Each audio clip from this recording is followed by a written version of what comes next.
வணக்கம் மக்களே, இந்த வீடியோவில் என்ன பார்க்க போகிறோன்னா இபிஎஃப்ஓ குறைந்தபட்ச ஓய்வூதிய உயர்வு ரூ. 7500 அது என்ன அப்படிங்கிறதுக்கான பார்ட் 1 வீடியோ தான் இது. நம்ம சேனலுக்கு யாராவது புதுசாக வந்திருந்தீங்கன்னா மறக்காமல் நம்ம சேனலை சப்ஸ்கிரைப் பண்ணி பெல் ஐக்கனை கிளிக் பண்ணி வச்சுக்கோங்க.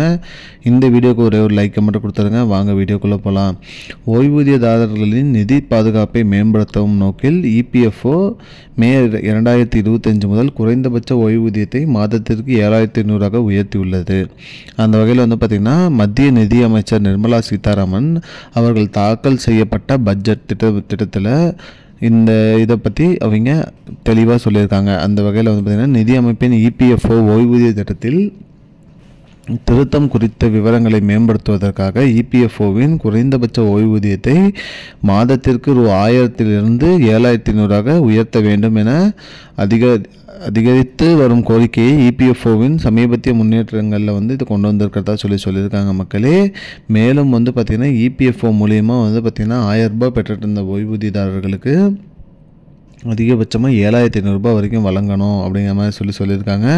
அதே மாதிரி ஓய்வுக்கு பிறகு மிகவும் பாதுகாப்பான முறையில் பார்த்திங்கன்னா இந்த ஓய்வு பெற்றவர்களுக்கு இந்த ஓய்வூதியம் கிடைக்கணும் அப்படிங்கிற மாதிரி சொல்லியிருக்காங்க.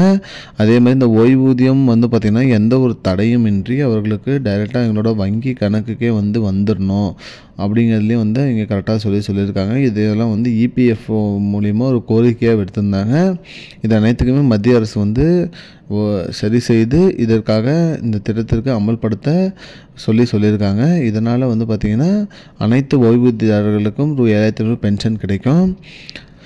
மேலும் இதோட முக்கிய சிறப்பு அம்சங்கள் என்னங்கிறத அடுத்த பார்ட்டில் பார்ப்போம். இதுதான் மக்களே இப்போதைக்கு முக்கியமான பயனுள்ள தகவல். இது போன்ற பயனுள்ள தகவலை தெரிஞ்சுக்கொள்ள நம்முடைய சேனலை மறக்காமல் சப்ஸ்கிரைப் பண்ணி இந்த வீடியோவை ஷேர் பண்ணுங்கள். நன்றி மக்களே. I don't understand your jokes, man. Because it's not a joke.